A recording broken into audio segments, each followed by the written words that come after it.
What's up, guys? This is Nate Bertrosky, and welcome to the homesteading webinar. It's more of a starting homesteading webinar because I have not been homesteading for 20 years, so I can't, talk about what you do once your homestead's all established and everything's just the way you want it, which may be something that nobody ever really obtains homesteading. But I did want to talk a little bit about starting out homesteading, some mistakes I made, some things I did I'm really happy I did, and just give you guys a overview starting from purchasing land, looking for land, practicing homesteading, all the way up into the point where I am now. The first thing I want to start out with is a question that I want you to ask yourselves. People start homesteading for a variety of reasons. There's a ton of reasons anymore. Ask yourself, why do you want to start homesteading? Why do you want to homestead? And if you're a list person, I'm not, but if you're a list person, write it down. And write down your answer as best you can. And we'll go over some of these points. Some people want to raise their own food, for example. So that's going to dictate what your homestead looks like and how it may differ from mine versus somebody else's, because everybody has different reasons, and so their homesteads look different because the reason they want to homestead is different. Some people just want to get out, get away from the city, get away from interacting with people. That may change where you buy land, may change how much land you buy, and you may not care if you're homesteading in the desert, if all you want to do is get away from people and you have a remote job and you just want to have like a small garden and a couple chickens. So ask yourself why you want to homestead, and you can then use that information to create a blueprint of your homestead, what your ideal homestead looks like. If you want to write that down, pretend you have a 10-acre plot, for example, and just put it all out there. And this building's close to this one. These animals are here. You don't like animals that much, so your house is further away from the part that's more like a farm. All that stuff is going to help you tremendously in narrowing down the options for homesteading, because it can seem overwhelming and daunting, and you see people building their own solar dehydrators and all this stuff, and that could just be something that's not a priority for you. So you'll want to make a list of priorities then that's going to be based on your reasons for homesteading and what things you want to get first, whether it's animals, plants, buildings, infrastructure, all of that. Once you have all that nailed down, you're going to want to practice homesteading. And I'm just going to use an example of somebody who lives on a tenth of an acre in a city, because that was me, and I started practicing homesteading. Being more self-reliant, if you will. The reasons I wanted to homestead was to just get more freedom, have less rules that had to be followed by the city. So if I get out of the city, I don't have those rules. But you want to practice. So one of the things I tell people is go camping for 2 weeks. And if you're planning to homestead with other people, all of you go camping. And maybe you don't have a camper and you're going to live in a camper. We'll do it in a tent. You'll still get the same feel. And go for maybe a weekend at first, and then I would suggest at least a 2 week period. Are you getting water from a stream? It may not be your style of homesteading, but you really want to just put pressure on yourself and pressure on the people around you. The things you bring. Are you bringing a bunch of canned goods? Are you going to attempt to trap or hunt some of your things? Make sure you're following all the local laws and everything, and restrictions on the land you're camping. But try and practice some of this stuff. And the idea is honestly to stress yourself, and stress those around you, and then see how you guys interact, how you behave. If after a 2 week period you guys are frustrated with each other, it doesn't mean you can't homestead, but you need to understand that maybe you can't all be in the same space. You may need 2 campers. You thought one was going to work to start out, now you're going to need 2. You weren't going to need a house at first. Maybe you just better buy land with a house and separate bedrooms. None of these things just say you absolutely cannot do it, but it's going to help you understand some of your weaknesses. And maybe you couldn't trap anything. Maybe you burned all the food over the fire because you don't know how to cook over the fire. Well, that's why you're practicing, so you can learn to cook over a wood stove if that's what you end up having. And let's say you want to do a bunch of animals and you want to do a bunch of gardening. That's very common in homesteading. Get house plants. If you live in an apartment in a high rise in a city, get some house plants, keep them alive. No, they're not producing anything for you. No, they're nothing like the potatoes you're planning to plant once you start homesteading. But if you can't keep a house plant alive, you may struggle with potatoes. And then just learn, why did the house plant die? Why did this happen?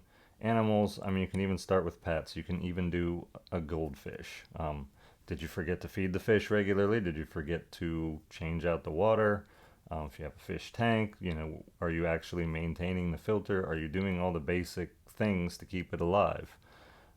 If you struggle with a fish, you're going to struggle with a group of chickens. You're going to struggle with a herd of cattle because you just kind of procrastinated. And so make your mistakes on this low consequence stuff first before you jump in, and then realize that you're just a not consistent person, and you can make yourself be consistent. You just have to train yourself to do it.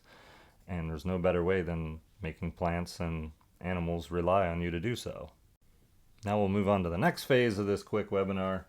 Where are you going to buy land? You should have figured out by now the type of homesteading you want to do. Some people love to hunt and fish and go snowmobiling and do some kind of outside refrigeration in the wintertime. That's going to automatically put you in a colder climate, a more northern state. If you really prioritize gardening, long growing season, Alaska may not be for you.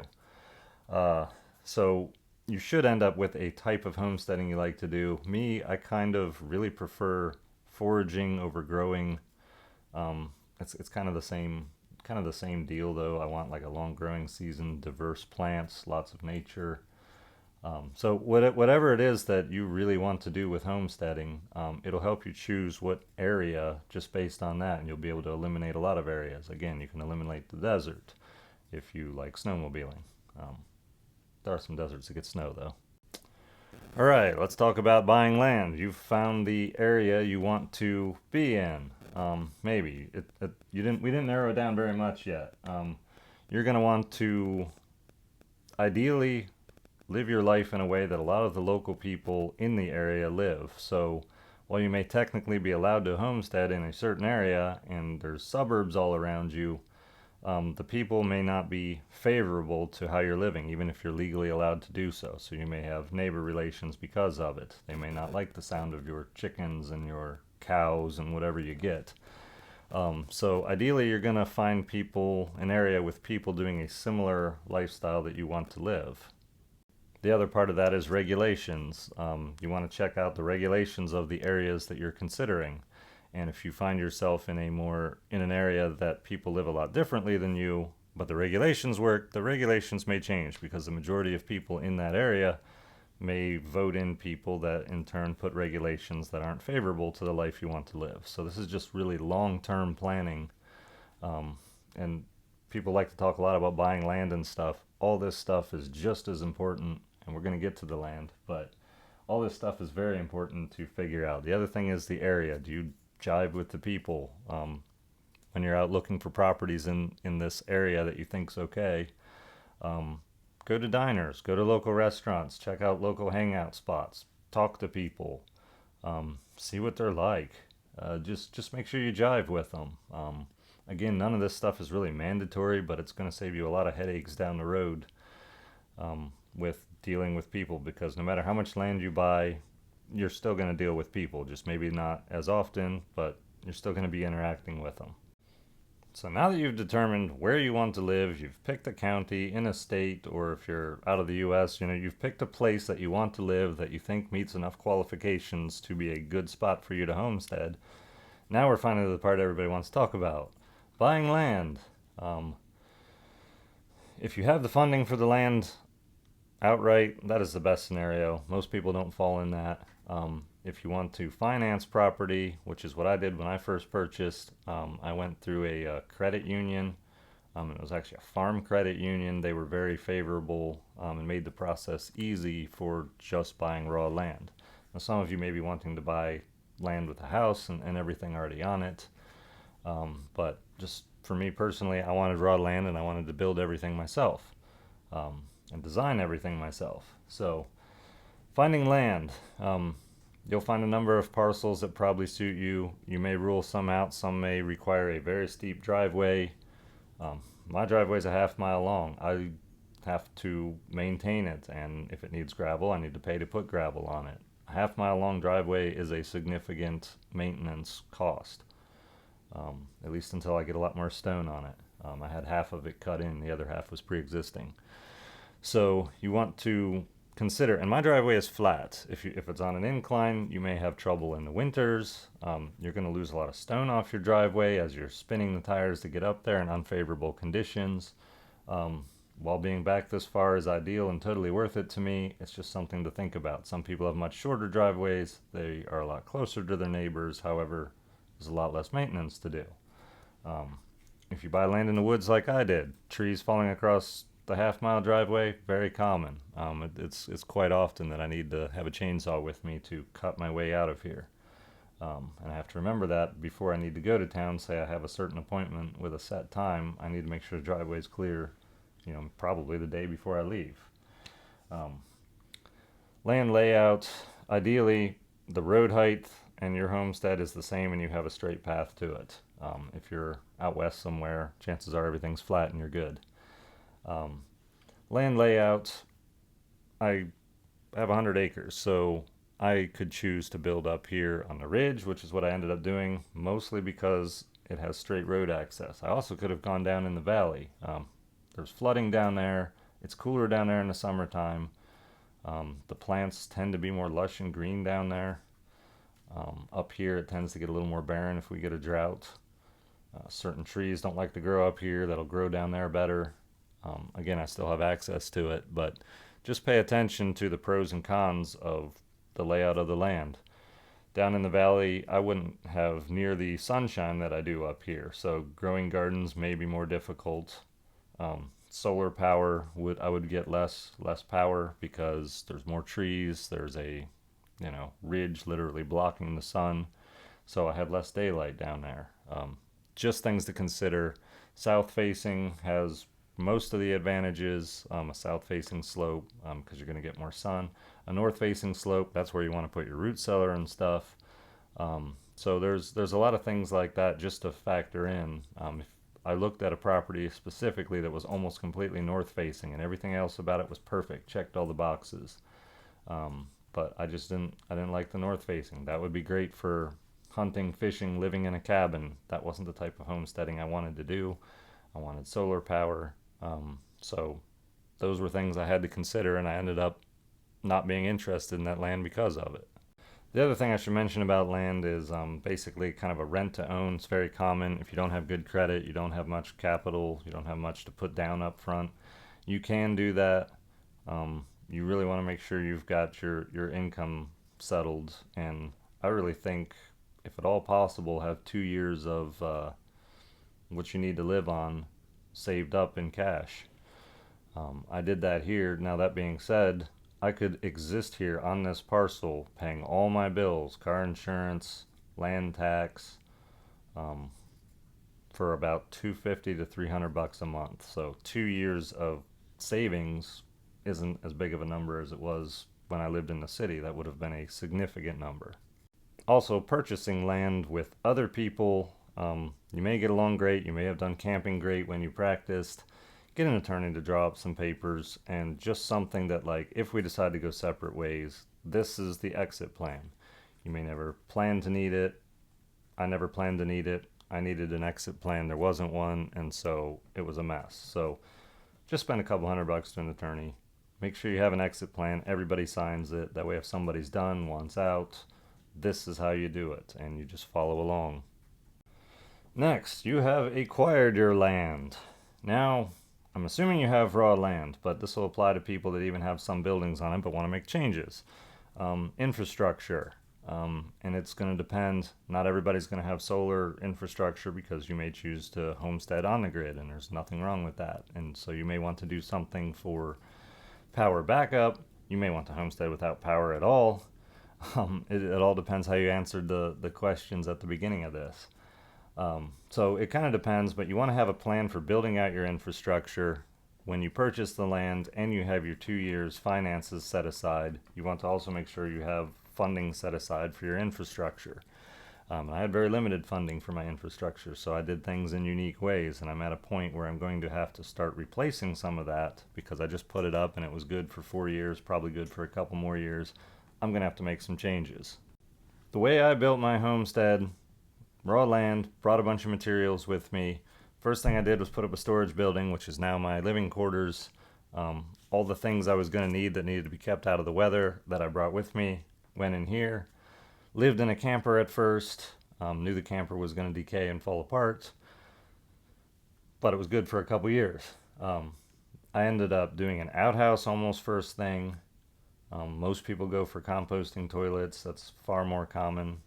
You may be going for a septic system. Just depends what it is you want to do.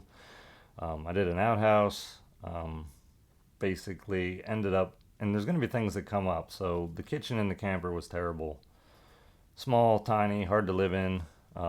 Ended up doing an outdoor kitchen, which is basically a patio with a place to cook in there and countertops.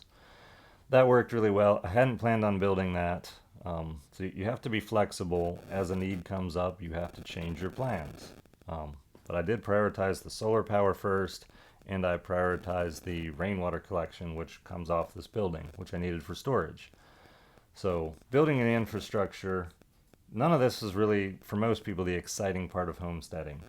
You want to get animals. You want to get chickens. You want to get ducks. You want to get rabbits. Like, there's all this stuff. If you do all that, you have to realize that you may be dedicating 4 to 6 hours a day after you've built the coop, dealing with these animals, because there's going to be issues and you may lose some, and the feed thing isn't working out, and the tin roof blew off this side of the coop. So much stuff comes up. It doesn't seem like it should take as much time to care for animals as it does, but it does. So realize if you start with a lot of animals before all your infrastructure is done, the time you spend on infrastructure is going to be way less than you wanted it, and it's going to stretch your timeline way out, and you're going to feel like you're getting nothing done. Same with gardening. Tilling soil, planting seeds, watering it, that's all fairly easy stuff. You get an overabundance of stuff, suddenly in the fall it's time to preserve all this stuff, and so you're canning, and then you don't have a root cellar because you're early on. So you may have some jars of canned goods freeze and explode, which I did because I didn't really have any place good to keep them other than to pack the camper full of them. Just things to keep in mind. You have to budget your time on a homestead like somebody living in a city needs to budget their money. And if you don't, both people in either scenario are going to have issues. The final thing I want to touch on in this webinar is backup plans. I hinted at it a little bit earlier, but you need to have a backup plan for almost everything. You build a cool water system, you have an awesome well, it fails, what is plan B? You need plan B. Your animals rely on water, you need water, your garden needs water. For critical infrastructure projects, you must have backups because things are going to break, things are going to fail, and rather than being outside in horrible snow ice conditions trying to fix your water, maybe you'll just utilize your backup plan, even if it's 5-gallon buckets of water kept inside just to buy you a couple days till the weather breaks. Backup plans, extremely important. All right, that's pretty much it. It's kind of a crash course. I hope that this was really helpful in helping you determine what to do when starting out homesteading, how to homestead, if you really even want to homestead, who you want to homestead with. I hope this was informational. If you have questions, please drop them in the comments below. I will try to follow up with them. But other than that, I appreciate you guys visiting narrowwayhomestead.com and supporting the channel, and I'll talk to you guys later.